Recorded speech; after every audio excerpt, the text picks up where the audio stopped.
Hello friends, welcome to my channel. আজকে আমি একদম নিরামিষ ঝিঙে রান্নার রেসিপি নিয়ে এসেছি। এইভাবে নিরামিষ দিনে যদি ঝিঙে রান্না করা হয় তাহলে ভাত রুটি দুইটার সঙ্গে কিন্তু আঙুল চেটে খেয়ে নেবেন। রান্না করা খুবই সহজ, একদম কম সময় হয়ে যায়।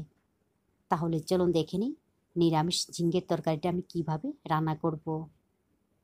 তো ঝিঙের তরকারি রান্না করার জন্য এইখানে আমি 700 গ্রাম ঝিঙে ছিলে তারপর মাঝখান দিয়ে কেটে এইভাবে পাতলা পাতলা করে কেটে নিয়েছি।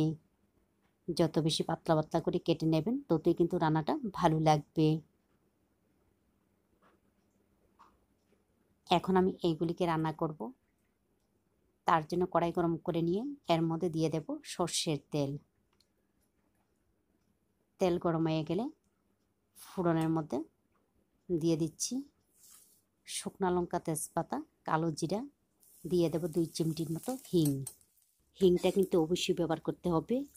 হিংটা ব্যবহার করলে এই রান্নার মধ্যে ফ্লেভারটা ভালো আসে। তো কয়েক সেকেন্ড ভেজে নেওয়ার পর ফোড়ন থেকে যখন খুব সুন্দর একটা গন্ধ বের হবে, এবারে এর মধ্যে দিয়ে দিতে হবে পাতলা পাতলা করে কেটে নেওয়া ঝিঙে।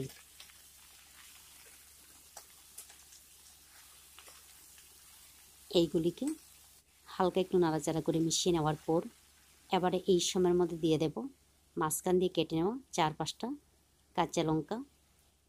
দিয়ে দিচ্ছি হাফ চা চামচ হলুদের গুঁড়া, হাফ চা চামচ জিরার গুঁড়া, সামান্য একটু লাল মরিচের গুঁড়া। নিরামিষ তরকারির মধ্যে ঝালের পরিমাণটা কম দিতে হবে। দিয়ে দিলাম পরিমাণ মতো লবণ। এখন এইগুলিকে নাড়াচাড়া করে মিশিয়ে নিতে হবে। তবে এর মধ্যে কিন্তু জল ব্যবহার করে নিই।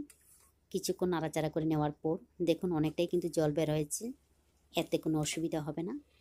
ঝিঙে থেকে যে জল বের হবে এই জল দিয়ে কিন্তু রান্নাটা হয়ে যাবে। প্রায় 15 মিনিটের মতো ঢাকনা দিয়ে রান্না করে নেওয়ার পর ঝিঙেগুলি ভালোভাবে সিদ্ধ হয়ে গেছে। ঝিঙে থেকে যে জল বের হয়েছে এই জলটা কিন্তু অনেকটাই শুকিয়ে গেছে। আপনারা চাইলে চুলার আঁচটা বাড়িয়ে দিয়ে আরেকটু শুকিয়ে নিতে পারেন।